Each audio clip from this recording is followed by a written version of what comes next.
Growing up is scary as shit. If I showed you a magical button, and when you press it, you get to relive your whole childhood all over again, would you press the button? If we ignore all the weird complications that come with that, I'm willing to bet that at least 98% of you would press the button.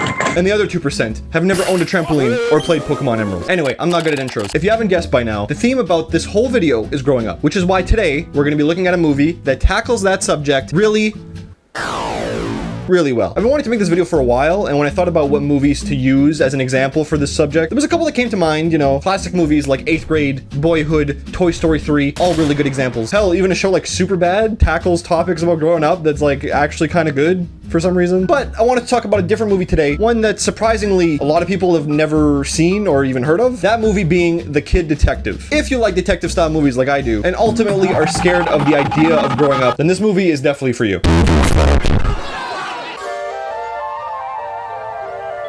Yo, is this a Canadian movie? In the very first scene of this movie, we follow a girl walking home from school, or something. Honestly, I can't really remember her name, but I don't know, I'll remember. While she's walking alone, she notices a car is following her. She tries to find the nearest Discord moderator to protect her. Just kidding. That'd be too easy. She waves at the stranger and gets kidnapped. We then skip ahead 20 years later and are introduced to our main character named Abe Applebaum. Abe is played by Brody, who I instantly recognize as the guy who got wrecked at the start of Promising Young Woman. You think maybe he left it in the bathroom or something? He also plays a big role in the old TV series The OC, and he's in a bunch of other movies for things that mostly forgettable, to be honest. What's important is that he's a good actor, and for 85% of the shots in this movie, I thought it was Dylan O'Brien. So right off the bat, we get a glimpse of Abe's daily life, and it's not pretty. His sleep schedule's horrible, he lives with a slobby roommate, he's basically in debt, and how could they make this situation any worse than it already is? Bring in the stereotypical disappointed parents that just want the best for their son. We find out that Abe is a detective, and when his parents ask him about his most recent case, we, the viewer, are shown what kind of comedy this movie actually has. This gay guy wanted me to find out whether another guy was gay. Was he? This is a good movie. We then get this flashback style scene where Abe narrates how his whole life was as a kid. And it turns out, say it with me, he was the kid detective. Very subtle, I know. What that basically means was he helped kids solve their problems. Like if something went missing, he could be able to find it or something like that. They also say that he was really good at like guessing movie twists and like plot twists and stuff, which made him a good detective, I guess. Who's the bald man? Oh, brother!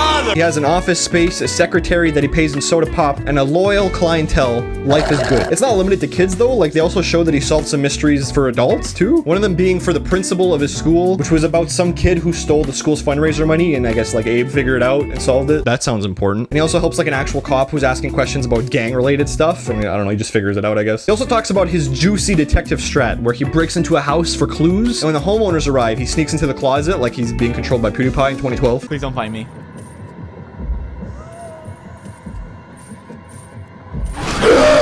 The funny thing is about this one is that he almost like always got caught, I guess. But because he was a kid, no one really gave a shit. I'm going to find whoever did this. So during this flashback, we then see the same girl from the beginning, Gracie. Gracie's her name, I remember now. So this is actually Abe's secretary, the one he pays in soda pop. We find out that she's the one that gets kidnapped, and a bunch of people are counting on Abe to find out who actually did it, because, you know, it's a mystery in the town and he's the detective of the place. But unfortunately, he never could solve that case, which essentially launches Abe's detective career into a downward spiral. I'm not sure why he feels so guilty. He was like 12 and there's actual police in this town, but you know how the saying goes. If you're 12 years old and you can't solve a kidnapping case, you're dog shit. Possible Cleary still hasn't called me back.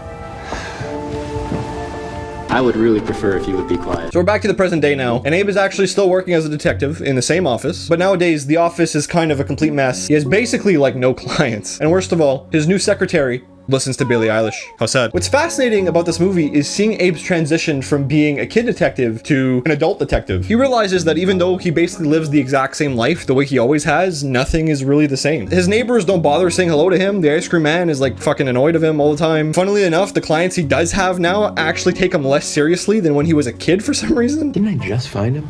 That was a year ago. Like as time went on, his job became more legitimate, but he was taken less seriously because he's been doing it since he's been a kid. Does that make sense? Yeah. Now, because he's an adult with like actual responsibility, the stuff he does is childish and a waste of time, I guess. This film is a constant reminder that everyone is forced to grow up eventually. Dreams are just dreams, and if you hang on to your childhood for too long, you might live to regret it. Wow, that was fucking sad. So the next day, Abe actually has a new client waiting for him in his office. He doesn't recognize her. She's never visited him before. We find out that this person's name is Caroline. She's actually pretty important to the story. She's played by an actress called Sophie Nélisse. I hope I say that right. I don't think I've ever actually seen her before, to be honest, but she's in a couple like French films and some other stuff. Anyway, Abe and Caroline exchange some awkward silence together, and then Caroline explains that she wants Abe to solve the murder of her boyfriend, someone who was stabbed 17 times. Immediately when he hears this, Abe seems like conflicted, because on one hand, this is finally a serious case that could legitimize him as a proper detective, but on the other hand, you can tell that he kind of lacks the self-confidence, almost like he's too scared to accept a case that isn't about a lost cat or stolen Pokemon cards. You're under arrest for the possession of narcotics. So after that meeting that night, Abe has dinner with his family, and even though he's excited to let everyone know about his next potential case, his father clearly isn't happy with his line of work, regardless of what mysteries he solves. Like, it's very clear from the beginning of this movie that Abe's dad doesn't really approve of what he does. He wants his son to move on. He wants him to let go of the past, essentially, which is kind of whack. Oh, that is whack. So anyway, it's the next day. Abe and Caroline get together, and they decide that they're going to drive around and go question people that might have known Patrick. Oh yeah, I forgot to say, Patrick was the kid who got stabbed 17 times. They visit a bunch of people. They visit one of his friends, and they have an actual very deep conversation about the political climate of the world. This guy has no idea what he's doing. Yeah, well, your dad is gay. They visit another one of Patrick's friends, except this time they're invited inside, which allows Abe to sneakily unlock the window, because, you know, it's the juicy detective strat. Never know when you gotta sneak back in. This friend, whose name is Calvin, actually tells Abe and Caroline that Patrick has been cheating on Caroline this whole time, which obviously is like a very big surprise because everyone thought he was a really good kid. Put his penis in her mouth. Fast forward a little bit, we see Abe and Caroline eating at this diner. It's explained that this place is like really popular back in the day when like Abe was a kid, I guess, but it's now kind of like boring and run down. But in this shot alone, we see like 7 people eating and most of the seats are filled. Like, sure, it doesn't look super hype or anything, but it's like pitch black out. Like, I'm assuming it's late. Obviously, this diner serves as a very literal representation of Abe's childhood, but this whole scene feels like a little forced to me, to be honest, but whatever, it's fine. So the next step in their journey is deciding to just break into the school that Patrick and Caroline go to, which was also the same school that Abe went to as a kid, with the goal of trying to find clues in Patrick's locker or something. But when they finally enter the building through an open window, they realize there's just like already a bunch of kids there. And apparently this is like a normal thing that kids do. Kids hide when school is over and they just hang out in the school overnight. They're given the name overnighters, which is very subtle. Abe and Coraline, is it Coraline or Caroline? One sec. Caroline, it's Caroline, not Coraline, it's Caroline. So Abe and Caroline actually find pills in Patrick's jacket, which they both find kind of weird since, you know, he was such a good kid, except for he like cheated on his girlfriend, but yeah. Penis in her mouth. Abe decides to fucking YOLO dude and just takes the pill. I don't know why. He has fucking literally no idea what they do, by the way. He's never seen these pills before. Like, they could have just been sugar pills, sure, but they could have also like melted his fucking face off or something. Thankfully, we find out that the pills are actually just confidence boosters, basically. They boost your morale up, and they just last a couple hours. This is actually the same pills that every game developer takes before revealing a new mobile game. We want to use mobile devices as the platform for a new Diablo game. Bruh. So it turns out during this time, Abe's secretary has been doing a little bit of research, which basically means she's a millennial with internet access. She was able to find Patrick's second girlfriend, lover person. And then we get the saddest moment in the entire movie. We find out that Abe is actually a boomer. Social media. Keep telling you to get with the times. Oh. But Abe decides to visit this girl that Patrick was seeing, and I guess she's like a prostitute or something, but she's not really a prostitute because she doesn't do anything sex related. She just like does weird shit for money. Like, apparently this guy named Paul just paid her $50 to write his name on her forehead, so she did it. I don't know. They reveal though that Patrick wasn't actually paying her to do any weird shit, I guess. They actually liked each other. She just happens to do this weird shit on the side, which is kind of interesting. I think it's a cool thing that they did in this movie, and what the fuck is the dubbing in this scene? So you weren't jealous of his real girlfriend? She's just a kid. Cute, but uncomplicated. So the affair girl explains that the principal of the school actually has access to all the school lockers. So what happens is all the drug suppliers in town have been hiring the nerdy kids to avoid suspicion. Because if you have better grades, the principal is less likely to check your locker, I guess. It's a cool way to avoid suspicion because, like, why would smart people ever resort to crime, am I right? So we get a little initial demontage and we find out that both Caroline's parents actually died in a skiing accident. It's very, very sad. They died a very long time ago. So she lives with her grandparents now. While watching this, I like to think that the premature death of her parents forced her to grow up faster. Like, she had to take on more responsibility and she kind of had to face the realities of the world way sooner than most kids. And seeing her and Abe together, you kind of see this direct contrast of someone who had to grow up way too early compared to someone who hasn't even grown up yet. So Abe decides to visit the school this time during the day and speaks to the principal about what he could have potentially found in Patrick's locker when he checked it. And he's actually the same principal that Abe had as a kid, which is depressing. But they do already know each other and are good friends or whatever. I'm paraphrasing here, but the principal basically says, nope, didn't find anything. But we do find that the reason the principal checked Patrick's locker in the first place is because Calvin is a little snitch. I was warned that he might be mixed up in something. By who? Calvin? So because of this, Abe decides to sneak into Calvin's house because remember, Abe left the window open a couple days ago. And I guess just like no one figured it out. They just didn't know it was open the whole time. No one checked. There's no sensor. There's nothing. It's fine. So Abe sneaks into Calvin's house, and while he's there looking for clues, two things of note happen. One, Abe finds out that Calvin actually really likes Caroline, which is cute. And harmless, probably. But the second thing is that everyone at the house arrives at the exact same time, so Abe has to do his best to hide in the closet. Remember, guys? Like the juicy detective strat he talked about? So he's hiding in the closet. And this part is actually crazy, because I shit you not, Abe stays in the closet for over 4 hours. He just stands there. He even falls asleep at one point. What? Ah! Why? So through the cracks of the closet, though, Abe is able to see like Calvin playing Pong, or like at least a variation of it, I guess. This is like really weird because I think the movie is set in like present time, so like the 2020s. Why is a high school kid playing fucking Pong? Why is that happening? Aren't all his friends playing Fortnite or Among Us or something? Listen, I played my fair share of Flash games back in my day. Okay, I understand that. Fuck Pong. So Abe tries to escape the house while everyone's inside of it, but eventually gets caught after like 3 more hours. So like he was just in closets for like 7 hours that night.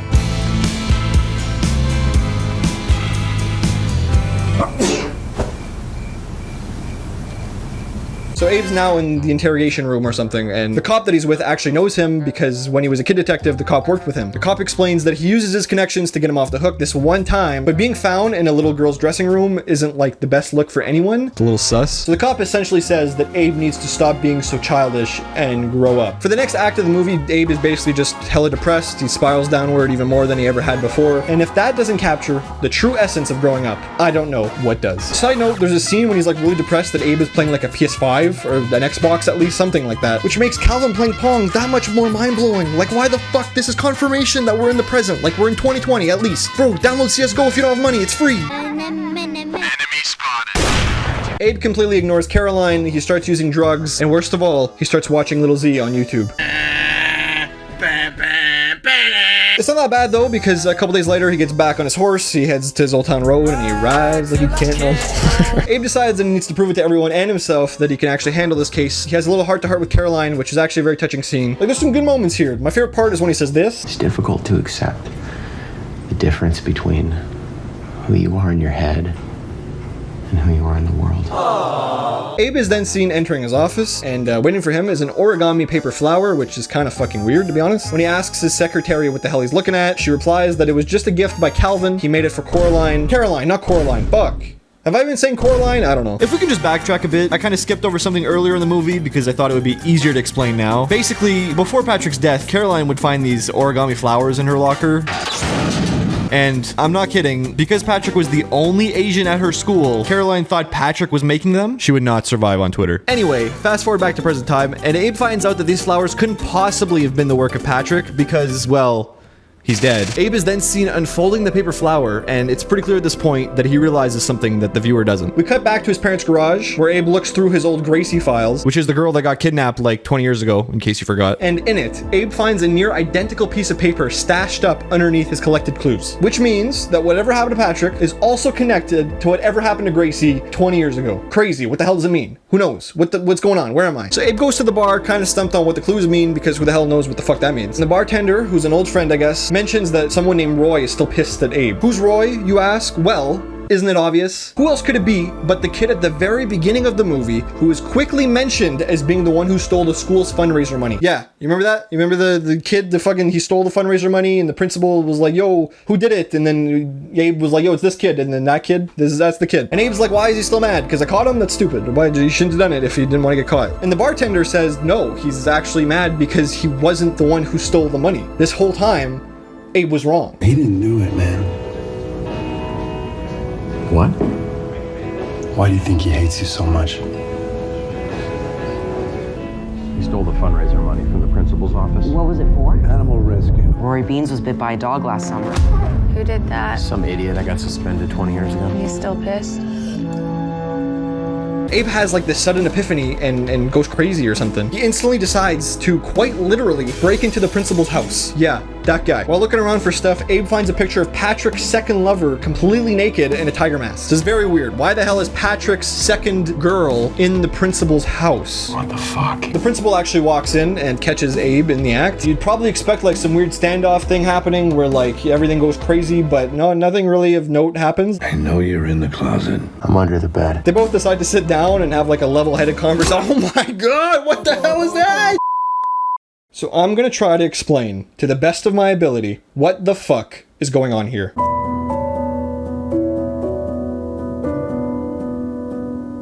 So Abe asks the principal if it was really Roy who stole the fundraiser money 20 years ago. The principal says who cares and moves on. Abe explains that he doesn't think Roy was the one who stole it, yet the school actually found the missing money in Roy's desk the next day. Abe thinks the money was planted by someone who was trying to test him on his detective ability. He also explains that 1 week after the fundraiser incident, Gracie actually went missing. The principal looks serious and says that's the type of outlandish claim that could harm his image and ultimately ruin his career. But Abe persists with the questioning. Abe then tells the principal that he found the picture of the naked girl in his room. Abe then finds out that the principal thought the naked girl picture was of Caroline, even though it wasn't. After more questions, the principal more or less admits that he likes young children, yuck, and had a hidden infatuation with Caroline. Not only that, but he admits that he had a thing for Gracie 20 years ago and he was the one who actually kidnapped her. He's also the one who murdered Patrick as a way of keeping Caroline safe from him. The principal explains that throughout Abe's entire life, he watched him grow up with the weight of the entire Gracie case on his shoulders as he felt guilty about never being able to find her. Then, in the most what the fuck am I watching way possible, the principal explains that him and Gracie actually had a child and due to the circumstances, he left the child on someone's doorstep. Turns out the principal and Gracie are actually Caroline's parents, what the fuck? Which means that he was kind of into like his own kid or something? What the fuck, what does that mean? Anyway, they talk a little longer, the principal's a fucking weirdo and he does this thing.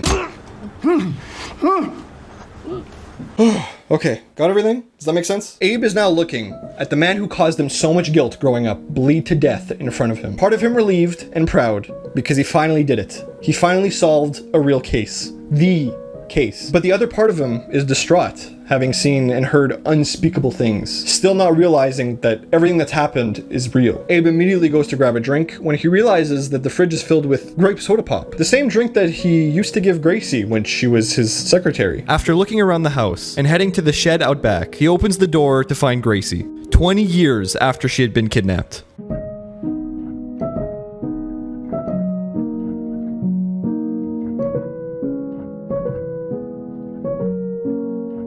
She's clearly traumatized and completely devoid of normal human behavior, but she's alive.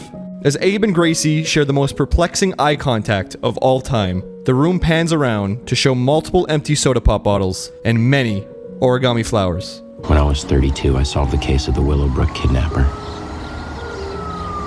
It was Ellis Irwin, the evil principal.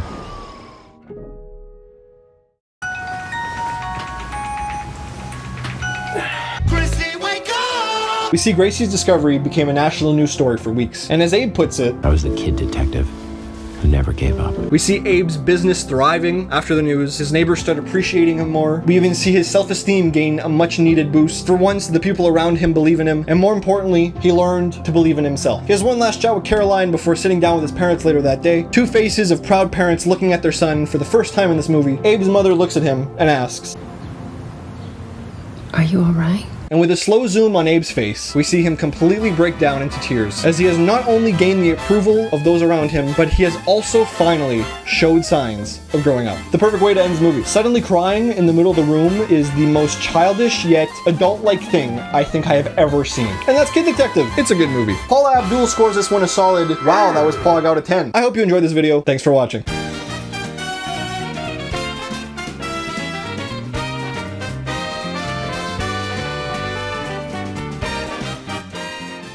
Penis in her mouth.